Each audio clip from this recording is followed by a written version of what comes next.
अस्सलामुअलैकुम वरहमतुल्लाहि वबरकातुहू। निज Teej English B1 page number 1 alphabet. इस पेज में अल्फ़ाबेट मौजूद हैं। अल्फ़ाबेट में से अपर केस लेटर्स और साथ साथ में लोअर केस लेटर्स भी मौजूद हैं, यानी कि बड़ी ABC और साथ साथ में छोटी ABC।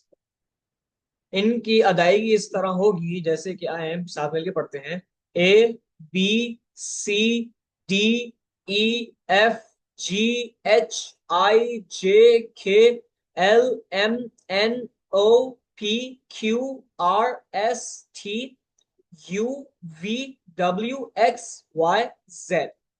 ऐसे ही लोअर केस लेटर्स हैं यानी कि छोटी एबीसी, उनमें भी उनकी जो अदायगी है वो भी इसी तरह होगी। ABCDEFGHIJKLMNOPQRSTUVWXYZ।